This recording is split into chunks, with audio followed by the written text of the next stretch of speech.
Je voudrais tout d'abord vous remercier pour votre présence et pour l'occasion que vous nous donnez de communiquer avec nos compatriotes, les Sénégalais de l'intérieur du pays et ceux qui sont dans la diaspora. Je suis ici au nom du président de la République, son Excellence M. Bassirou Diomaye Diakhar Faye.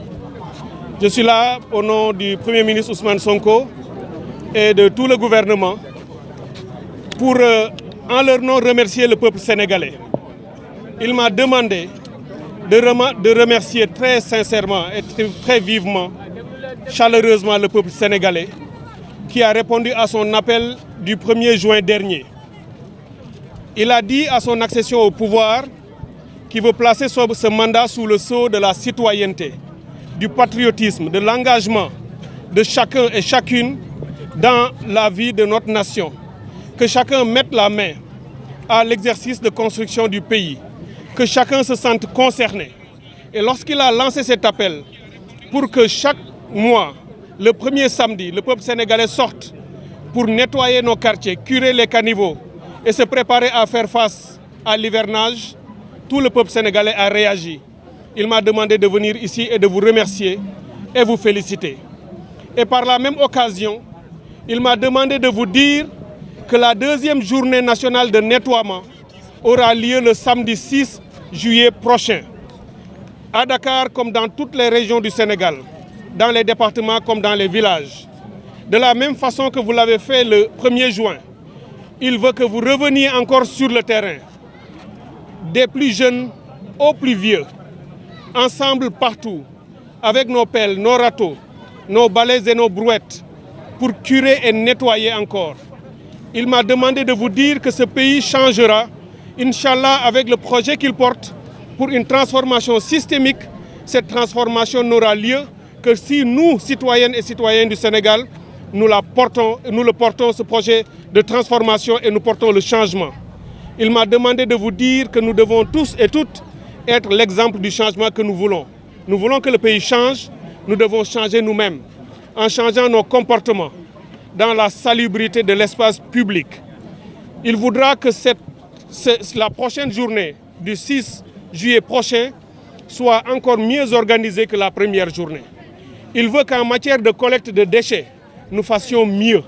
Il veut qu'en matière de curage de caniveaux, que nous fassions mieux. Et surtout, il veut qu'en matière de mobilisation populaire,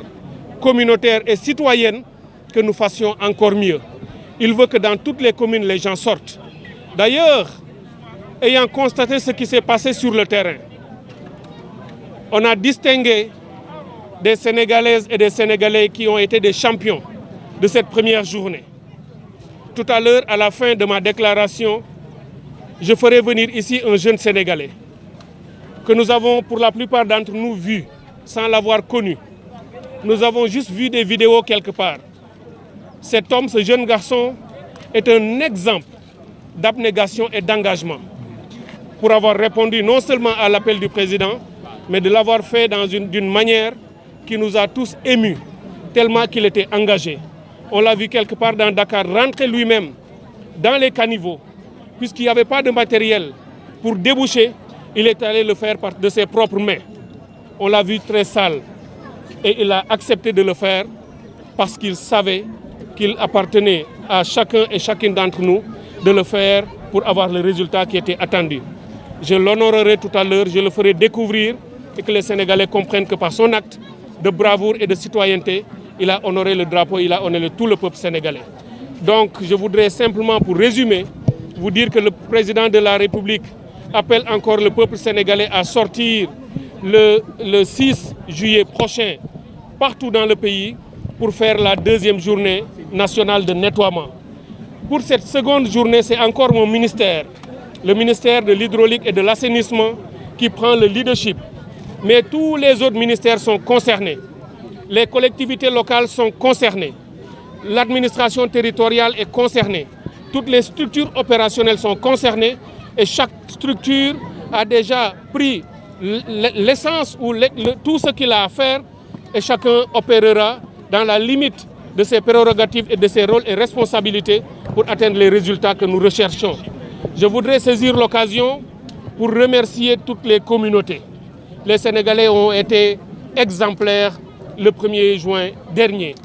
Aujourd'hui, en venant ici au plan Djahaï, c'est un exemple que nous voulons donner. C'est un quartier extrêmement difficile, où les gens vivent dans d'énormes défis, contraintes et difficultés au quotidien. Même lorsque nous ne sommes pas en hivernage, ils ont de graves problèmes d'assainissement, parce que la nappe est affleurante. On voit l'eau quasiment à l'œil dès qu'on creuse sur 1 mètre ou même moins. Et c'est ce qu'ils vivent toutes les années, tout le temps. Et en venant, nous voulons leur dire que nous ne les oublierons pas. Nous ferons de notre mieux, nous avons commencé cela, pour que cet hivernage, que nous le passions ensemble avec eux. Lorsqu'ils seront en difficulté, nous serons là pour les aider dans le pompage. Nous avons commencé avec les moyens disponibles à faire des canalisations et ouvrir des voies de circulation pour que l'eau puisse couler et sortir du quartier. Parce que le temps qui nous sépare de l'hivernage ne nous permet pas de faire des travaux structurants. On ne peut pas, d'ici 2 à 3 mois, faire des ouvrages qui nous permettent définitivement de régler le problème. Nous ne pourrons faire que des ouvrages d'urgence pour les soulager pour cet hivernage. Mais nous prenons l'engagement qu'après l'hivernage, dans le cadre de la mise en place et de la mise en œuvre des politiques de ce nouveau gouvernement, nous ferons en sorte de venir avec des ouvrages plus structurants, avec des travaux d'envergure pour régler la question de l'assainissement dans ce quartier et dans d'autres quartiers de Dakar et des autres villes du Sénégal. Ça, on aura les premières initiatives et les premiers travaux du projet, puisque le président a dit qu'il faut que les Sénégalais vivent dans un environnement sain et que mon ministère les mette dans des conditions d'accès à une eau de qualité et en abondance et les sorte des conditions difficiles dans lesquelles ils vivent. Donc je voudrais les rassurer là-dessus. Nous sommes là pour regarder et constater avec eux. Nous reviendrons à chaque fois que de besoin lors de l'hivernage, puisque la météo nous a dit qu'il y aura beaucoup de pluie. Nous ne pouvons pas nous en plaindre malheureusement, puisque nous sommes dans un pays à vocation agricole. S'il y a de l'eau, c'est tout bénéfice pour nous, mais cette eau nous causera des difficultés avec les inondations, mais nous serons là ensemble pour résoudre ce problème, Inch'Allah. Je voudrais terminer en remerciant Focus Zéro Inondation. Je les vois, je les sens, je les entends. Jour et nuit, ils sont sur le terrain, dans ce quartier et dans d'autres, très bien organisés pour nous aider, parce que je l'ai dit, le gouvernement seul ne peut pas faire certaines choses. C'est la communauté et la population qui doit être à l'avant-garde. Je voudrais également remercier et féliciter le 12e Gaïndé. J'ai été très ému et très heureux de les voir ici avec le drapeau national. Ce qu'ils font dans les stades pour accompagner l'équipe nationale, c'est ce qu'ils sont venus faire aujourd'hui pour m'accompagner. Parce qu'ils savent que je porte le drapeau. Et je suis sûr qu'ils seront demain engagés à le faire avec n'importe quel autre ministre qui les appellera pour l'accompagner dans sa tâche. Et je les remercie du fond du cœur et je leur dirai que je serai toujours ouvert pour continuer avec eux, les accompagner dans ce qu'ils auront à faire également. Et je voudrais remercier tout le monde dans ce quartier et dans les autres pour ce que vous avez déjà fait et ce que vous allez continuer à faire avec nous. Je vous remercie.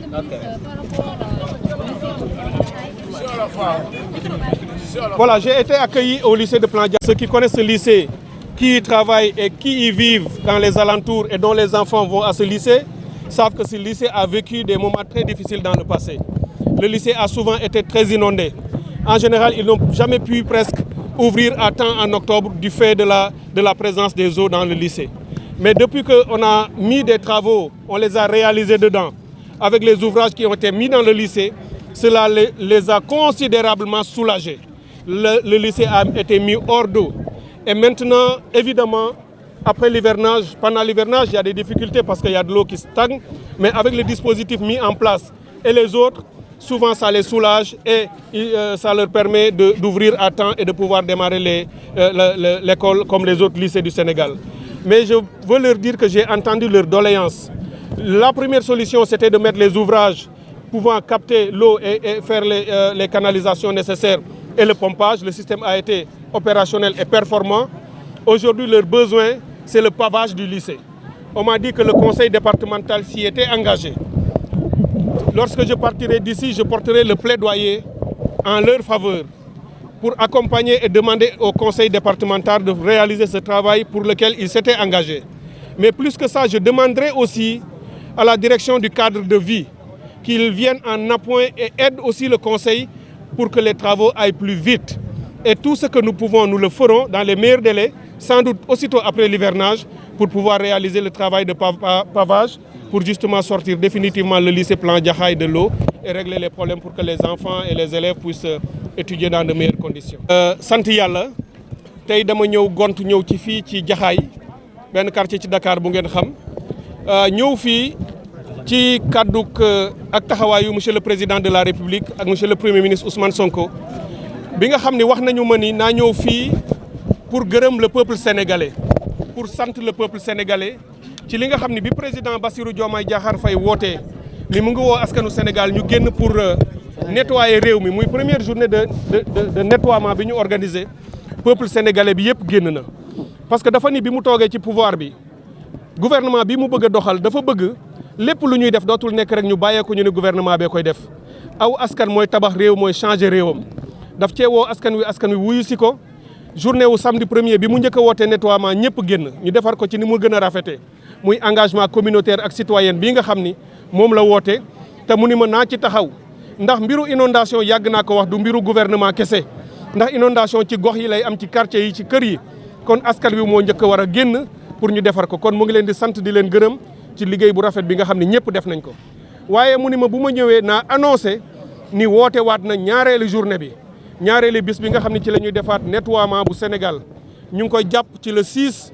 juillet bii ñu jëm mooy samedi bi ci topp le 6 juillet pour que peuple sénégalais bi yëpp génnaat ñu nettoyé waat dëkk bi bale mbedd yi génnee mbalit yi caniveau yi ñu dugg ci nettoyé ko curé ko lépp lu mu laaj ci matériel yu mag ak yu ndaw mobiliser woon nañ ko danañ ko yokk pour ñu ñëw jàppale askan wi ñu mën a def liggéey boobu. nee na ma wax leen ni mu ngi leen ci am yaakaar bu baax ni li ñu defoon le premier dinañu def lu ëpp loolu le 6 bii ñu jëm mu ne ma wax leen ni gis na taxawaay bi nga xam ne am nañu ko ci ndax région Sénégal yëpp gouverneurs yi dañu mobiliser wu indi communauté bi ñu ànd ak ñoom maire yi génn ànd ci acteurs communautaires yi société civile citoyens yi nekk à la base artistes yi ak musiciens yi ñëpp jàppoon nañ ci nee na leen bii nañu ñëwaat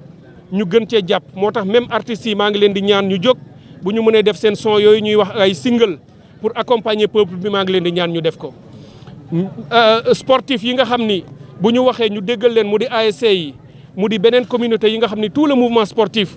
maa ngi leen di woo ñoom itam ñu yëkkati seen kàddu def appel bi pour le 6 nga xam ne dañuy topp ci ginnaaw président de la république ay sketch sax artistes yi théâtre yi bu ñu ko mënee def nañ ko def ñi nga xam ne ñu ngi ci football wala ci lutte wala beneen discipline sportive képp koo xam ne boo wootee sénégalais yi dégg la na nga def appel bi aussi pour communauté bi génn ba ci influenceurs yi ci réseaux sociaux yi ba ci ñaan na aussi wax na ma ni d'ailleurs dès suba incha allah dinaa recevoir ay sportifs dinaa recevoir ay artistes waaye dinaa bind religieux yi muy ligu imam yëpp ak association yi waa église dinañ leen bind ak ñëpp ñoo xam ne bu ñu waxee sénégalais yi dégg leen pour que ñoom itam ñu topp ci appelu président bi ñu woote ngir le 6 sénégalais yi génn pour ñu nettoyer ñu kiirewaat ñu defaat loo xam ne lii mooy gën sax gën a baax gën a set ak gën a yaatu li nga xam ne def nañ ko dernièrement fii ñu ñëw nag muy quartier bii di Jaxaay dafay quartier bu am solo li ma fi gis lu jéggi dayoo la may masawu bu baax waa quartier bii ndax xëy na ñu ngi dund loo xam ne ñu bëri nga koy dund ci réew mi waaye fii dañu koy dund noor ak nawet mooy ay canalisation yoo xam ne amul mooy nappe phréatique boo xam ne boo gasoon 50 centimètres da ngay jot ci ndox mi mu tax ba seen fosse septique yi day fees tout le temps di ball di génn ci mbedd mi te day topp yoon yi di dem dëkk bi mënoo fee nekk moo tax ñu xam ni il fallait que ñu ñëw jàppale leen bi ñu fi ñëwee indi nañ fi ay matériel ay camion indi nañ fi ay surtout yooyu di pelle mécanique yi pour génnee ay tranchées ndox mi mën cee jaar dem waaye xam nañu ni loolu doyul loolu ay solution d'urgence la dañu bëgg avant ñu yegg ci nawet bi ñu jàppale leen ci loolu pour wàññi jafe-jafe bi waaye travaux yi nga xam ne ci la ñu bëgg def incha allah bu nawet bi jeexee ci la ñuy doog a ñëw mu ay canalisation yu normaux yoo xam ne yii dinañ ko tabax pour que mu nekk un assainissement durable et définitif bu ñu def ci quartier bi def ko aussi feneen kon ñuy wax ni vraiment fii ñu jëm président am na yaakaar ni sénégalais yi dinañu génn pour defaat lu baax loo xam ne lii mooy gën sax li fi nekkoon loolu nag daf may permettre ma wax ni lii ñu def dafa am ñoo xam ne distingué wu nañ ci dañ ci gis ay sénégalais yoo xam ni dañu ci def lu yéem nit ñi ci seen taxawaay ci citoyenneté ndaxte dañu gis fii ci Dakar benn jeune boo xam ni bi ñu nekkee ñoom ci seen gox di curer caniveau yi di ko nettoyer seen matériel dafa manqué woon amuñu lu ñu ko defee te fam jafe-jafe yi nekk ak mbalit mi boucher caniveau yi pelle yi jotuñu ko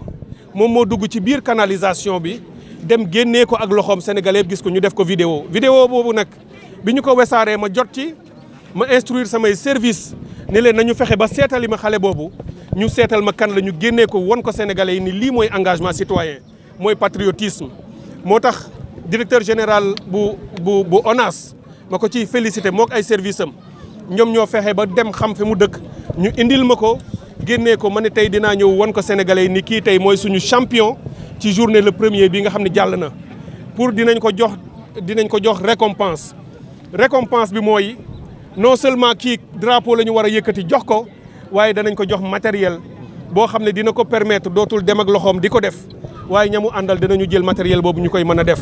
ñu defal ko ay outils de protection ñu joxe ko exemple ci bu ñu sañoon sénégalais bu nekk li mu ko jaral moom pour réew mi set dana ko jaral bépp sénégalais pour réew mi set réew mi jag loolu mooy li nga xam ne moom la ma président wax ni naa leen ñëw wax ko pour wax leen ni le 6 juillet bii ñu jëm mooy 2e journée nationale de nettoiement bu ñu jógee ci le 6 juillet pour won leen ni mbir mi daf ko soxal lool te bëggul mu jeex mukk ba abadan dafa bëgg saa su ne sénégalais yi ñuy génn di defal réew mi pour xam ni du président mooy defar réew du premier ministre moo koy defar du gouvernement moo koy defar réew askan wa fa nekk ñoo koy defar nee na bu ñu jógee ci le 6 juillet mois d'août jàpp na date bi déjà pour beneen journée de nettoiement bu ñuy def nee na ministère de l'environnement mooy gérer boobu ngir dafa bëgg ñu jëmbat ay garab fépp gannaaw boo xam ne ni nettoyé nañ ba noppi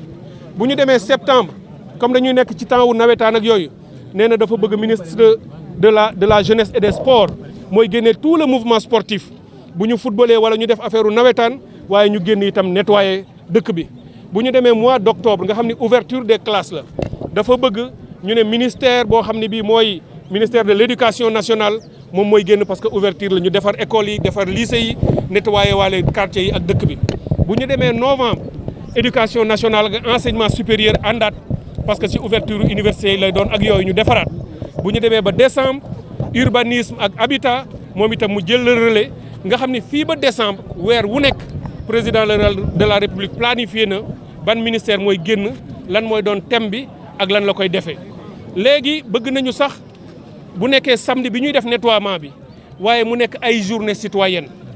loolu équipe yi proposé nañ ma ko ba ñu ngi ci liggéey pour que bu ñu koy nettoyer quartier bi mu mën a amaale ay consultation médicale nga xam ne ñi nga xam ne ay médecins lañu te dëkk ci gox yi ñu ñëw may askan wi loolu muy seen contribution citoyenne bu fekkee dafa am ñoo xam ne ñi am nañu beneen contribution bu ñu mën a indi mag ñi nga xam ne dañu war a mën a def ay randonnée pédestre ngir seen wér-gu-yaram ñoom itam ñu ñëw def ko muy ay journée weer wu nekk woo xam ne citoyenneté lañ koy jagleel ngir ñu xiir ci suñuy doom xale yi màgg ci citoyenneté màgg ci patriotisme ngir ñu bëgg seen réew pour que Sénégal mu nekk réew moo xam ne mii ni ñu defee transformation mois bii ñu jógee ci élection yi ba askan wi àdduna foogoon ni réew mi dina màbb askanu Sénégal jóg ak responsabilité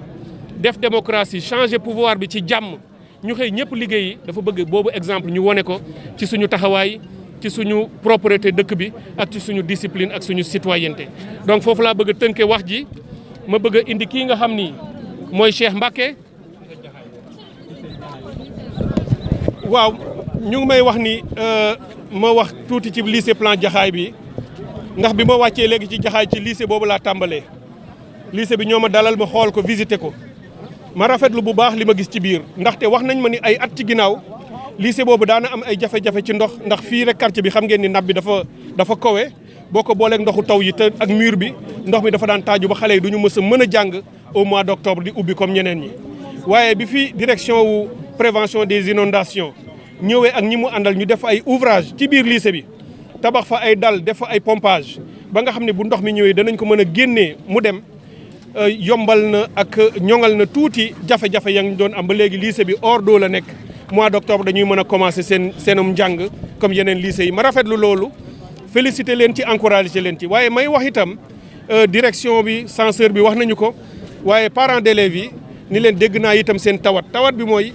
lycée bi naam dootul am ndox ci ouverture ndax ndox mi dina dem waaye tilim bi ciy nekk ak ñax mi tax na dafa nekk ay jafe-jafe ndax dafa ne am suuf dañu bëgg ñu defal leen ko pavage dégg naa ni conseil départemental bu Kër Massar jëloon na engagement ni dina def pavage bi lycée bi nag yàkkamti nañ ko may ñaan le conseil départemental léegi man maay defal plaidoyer lycée bi ngir conseil bi ñëw def ko waaye yokk naa ci nii dinaa fexe aussi jokkoo ak ñi nga xam ne mooy direction du cadre de vie ndax ñoom itam léeg-léeg dana am lu mel noonu ñu koy defal ay pavage ci yenn école ak i quartier danaa fexe ñu ànd ak conseil départemental dinañ ko topp ñun ñi di ko saytu pour que incha allah bu nawet bi jeexee ba ñu génn ko ba bu ñu leen di defaraatal ay travaux loolu bokk ci nga xam ne nii dina leen dimbali ba lycée bi gën a set dootul am benn suuf dootul am ñax te xale yi dinañu nekk dans de meilleures conditions d'étude donc loolu mooy li nga xam ne moom laa bëggoon wax si fii ci Jaxaay ma leen di wax honneur bi nga xam ni président defal na leen ko ci reconnaître jafe-jafe yi ngeen am fii ci quartier bi te ma ñëw xool si ko pour moo ko kenn nettali parce que fan yi yëpp maa ngi jot ay vidéo yu jóge fii di ñëw ñu may won li xew ci Jaxaay ma ñëw tey pour xoolal sama bopp man ngeen nangu ni nag gis naa li ngeen ma doon yónnee ci ay vidéo gisal naa ko sama bopp danaa continuer bu lii jeexee gën a dugg ci quartier bi gën a gis li ngeen wax muy seen ay jafe-jafe may féliciter ñii nga xam ne mooy focus inondation zéro inondation ay kuréel la yoo xam ne ñu ngi fii ci quartier bi ay citoyen lañu kenn fayu leen dara ñooy jël ci seen poche ak seen doole ngir xettali waa quartier bi organiser nit ñi def seen ay gilet bis bu ne ma gis leen ñu def ay liggéey yónnee ma ay vidéo maa ngi koy rafetlu du leen encourager di leen wax ni dinañ leen yokk jàppale may remercier tamit di féliciter ñi nga xam ni mooy 12e gaynde 12e gaynde mouvement sportif la buy accompagner équipe nationale fu gaynde yi dem ñoo nga fa waaye ñoom jàpp nañu ni bépp ministre de la république bu taxawal askanu Sénégal yooyu itam gaynde ga bi ma leen ko waxee ni dama bëgg a ñëw fii te damay taxawal askan wi ñu ñëw ak seeni drapeau pour ñëw accompagner ma te wax nañu ni lépp lu ñuy def dinañ ci dugal seen loxo pour jàppale ñu ma leen di sant di leen gërëm di leen wax man itam ni ubbil naa leen buntu yi danaa leen recevoir comme ni nga xamee ni danaa ko recevoir incha allah suba mouvement associatif bu Sénégal dina ñëw suma bureau ma waxtaan ak ñoom dinaa recevoir ay kuréelu artiste suba incha allah pour waxtaan ak ñoom ñoom itam ñu jàpp ci journée bi defal ñu ay single defal ñu ay vidéo ak ay appel mooy porteurs yi nga xam ne bu ñu waxee nit ñi dégg leen waaye may ñaan képp koo xam ne boo waxee sénégalais dégg la nga def appel yow itam topp ci baatu président de la république ngir askan wi xam ne journée bi journée am la dëkk bi bu setee defaluñ ko kenn ku dul ñun quartier bi bu baaxee defaluñ ko kenn ku dul ñun te réew mi bu baaxee suñu réew moo baax ma leen di sant di leen gërëm di bëgg nag léegi devant le peuple sénégalais devant le monde entier ñu reconnaître Cheikh Mbacké Cheikh waaye xëy na sax bi ngeen di gis vidéo yi ku yombul woon ngeen xàmmee ko ndax condition yi mu meloon ndax man jotoon naa vidéo bi comme par hasard dañ ko doon circuler ma gis ko yéemu woon ci loolu mu doon def en tant que jeune sénégalais dugg ci ay caniveau dugg ak ay loxoom di déboucher di génnee parce que ay pelle jotu fa woon ba ma ko gisee laa wax équipe yi nañ ma ko woon kii mooy Cheikh Mbacké ma koy présenter le peuple ma lay wax ni le président Bassirou Diomaye Diakhar Faye président de la République du Sénégal ak le premier ministre Ousmane Sonko ci turu peuple sénégalais yëpp reconnaître nañu sa courage reconnaître nañ sa njàmbaarte reconnaître nañu sa patriotisme ak sa esprit citoyen ñu ngi bëgg képp ku ko gis ngay xale di ndaw nga jël exemple ci moom royuwaay la kii modèle la modèle du rek nga yor charge publique wala ngay ministre kii gën a mën a dimbali réewam soxlawul nga am ndomba tànk kii dimbali na Sénégal te amul ndomba tànk dañu bëgg ñëpp jël exemple ci yow kon moo tax ñu bëgg jox la ay moyens yoo xam ne yii dina la protéger am na imperméable am na ay gants am na casque am na ay bottes lépp loo xam ni gant la masque casque bi ay mbiru sécurité yoo xam ne di nga ci mën a protéger sa bopp waaye dinañu wut aussi ay moyens yoo xam ni mu di brouette yi mu di râteau yi mu di pelle yi comme ça nga yóbbuwaat ko sa gox nga jox ko sa communauté nga ni leen lii yow yaa leen ko indil ñu gis résultat wu sa engagement li mu indil gox bi ndax boo ñëwee indi leen ay brouette ak ay râteau ak ay yeneen i matériel dinañu gis ni sa bravoure loolu moo ko indil seen gox kon boo demee nga nuyul ma leen ñoom ñëpp nga remercier leen nga féliciter leen nga ne leen lii ma la jox nañu jàpp ni c'est le président Bassirou Diomaye Faye moo la ko jox ak le premier ministre Ousmane Sonko et tout le gouvernement et le peuple sénégalais ñoo ngi lay sant di la gërëm on va garder le contact danañu gisewaat incha allah te lépp looy nekk itam ñun ñu yëg ko jàppal ni à partir de maintenant déclaré nañu le champion de la lutte contre les inondations est champion national du nettoiement. Et weer wu nekk dañu ñu distinguer aussi gox boo xam ne bii moo gën a liggéey commune bi gën a set wala département bi gën a set wala acteurs yi gën a liggéey danañu leen saytu ñu jox leen ay trophées distinguer leen waaye bu njëkk bi moom yow yaay le champion national du nettoiement. jërëjëf. man mais Touba mooy sama dëkk nag mais Colobane laay liggéey fa laay doore waar kon mën naa ne Colobane laa dëkk ndax sama lépp Colobane la dëgg la Colobane sama wërsëg fa laa koy dàq mais Touba laa dëkk maa ngi leen di ziar yéen ñëpp presse bi yëpp maa ngi leen di ziar di nuyu sama président nag sama président Bassirou Diomaye Diakhar Faye maa ngi koy nuyu bu baax di ko ziar di ko ñaanal yàlla na yéen bu woyof toll ci moom ak président Seydina Ousmane Sonko premier ministre di ko ñaanal moom it yéen bu woyof toll ci moom. tey opération bi nga def fa ko doon defee. ah opération bi nga doon defee loolu Colobane laa ko defee Colobane. mais lan moo la poussé woon ba nga dugg ci biir caniveau. non man dama yaakaar ne patriote laa rek man patriote man lii laa gëm lii patriote lii laa gëm man gëmuma Sonko de lii laa gëm dëgg la Sonko moo ko porté mais man lii laa gëm dama gëm ne man patriote laa rek te doomi réew mi laa loolu donc la mais du leneen moo tax dugg ci caniveau yi. tey bi nga gis non dara ma ci dugg amul rek laa ci àndal xam ne man doomi réew mi laa du jéggaaniwu ma dëkkuma fenn sama baay sama yaay fii la dëkk doomu réew mi rek laa da mënuma romb it doomu réew mi ñun ñëpp ay doomu réew na ñun xale Sénégal ñun ñëpp dañ am fulam suñu fay la gaal yi ñuy dugg amul benn njëriñ danañ toog suñu réew mi defar ko man mi nga gis dama déposé woon sama passeport mais barki Seexu Xadim bi ñoom Sonko gagné dama koo dindi xam ne amaluma njëriñ man ma dem ci beneen réew di ko defar toog sama réew defar ko moom ëppal njëriñ lii nii yëpp séntu ma ko ci woon man ma def rek ngir en tant que citoyen comme citoyen loolu la donc mais defuma ko ngir dara non ñun man yëg naa kontaante mais man damay walbati ko sant ko ndax ñoom dañuy sacrifice seen life dafa metti loolu ñu dem kaso man jour bi ñu dem kaso internet yi dégg buñ bàyyi xel man maa naan suba du ma woor ku ma bàyyi xel bu baax rek ma bàyyi xel man maa nekkoon ci ginnaaw suba du ma woor barki Serigne Saliou man mii la damay na topp jour bi ñoom Sonko di génn mbedd bi jaar naa fi jour boobu campagne bi mbedd bi jaar naa fi jour boobu mbedd bi fi ma taxaw nii sama tànk tege na fi jour boobu Colobane laa jógee ñëw ci campagne bi direct oto yu mag yi ci laa duggoon jour boobu maa ngi woon ci campagne bi fii jour mi ñu nommé la champion du 1er juin tey naka nga jàngatee. non kontaan rek xam ne doomu réew mi laa rek man ma mënu maa romb doomu réew mi du ma dëkkuma Guinée dëkkuma Mali Sénégal laa dëkk Sénégal gi laa dëkk Sénégal laay defaruma feneen mënu maa defar feneen fu weesu Sénégal Sénégal bu baaxee ñun ñëpp la baaxal ñun nag mën nañ cee bañ a jëriñu mais suñuy doom mën nañ cee jëriñu ëllëg Ousmane Sonko moo ñu mag fuuf moo ñu mag junni yoon moom mën naa ne bu réew mi buy neex sax day fekk mu màggat mais ñun ay jeunes lañ ñun ay jeunes lañ te doomu réew mi lañ nan toog suñu réew mi ñu defar ko. looy wax tey ndaw ñi jaakaar ko opération non ñun ñëpp ñu génn rek ñun ñëpp ñu génn xam ne yàlla moom ñëpp la fi nekkal te Sénégal yàlla dina ko fay lu baax ndax Sénégal ay mag yu baax rek a fi tëdd ñun réew mi bu ñu gëmee suñu bopp ñun Sénégal yi bu ñu gëmee suñu bopp dañ ciy génn gëm sa bopp rek ñun nañ rocc Sonko man Sonko mooy sama idole Sonko dafa gëm boppam man Sonko amul benn manifestation bu ma sam génnuma le premier bële bu daaw bi jour bi ñu koy jàpp jamono yooyu ne damaa dóoroon bal blanc le premier bi des billahi wala mu dugg ci caniveau yi barke alxuraan damaa toog di jooy jour boobu damaa toog di jooy Colobane jooy yu metti mais damaa gëm ne lii nii day jàll man waxi Ousmane Sonko laa gëm projet bi du jaar 2029 2024 bi lay jaar dama ko mës a gëm barke alxuraan dama doon jaral ma tëj sama machine laa yor dama koy tëj topp campagne bi toute la campagne bi ba zig man maa ngi woon ci campagne bi man damaa gëm ne réew mi ñun ñoo ko moom te ñoo ko mën a defar jeex na. ndaw yi nga xam ne parfois dañuy yàq parce que ñu ngi autopont bi nga xam ne ñu ngi koy defar am ñoo xam dañoo commencé woon di wekk wiis yi. ñooñu gëmuñu seen bopp man ñooñu moom amul lu may wax ak ñoom lu gëmuñu seen bopp boo gëmee sa bopp ñu lay defal sa réew da ngaa war a gëm sa bopp defar président bi defar réew mi nga jàppale ko defarle ko réew mi man loolu laa gëm mais waroo dem ñuy defar nga yàq loolu rafetul daal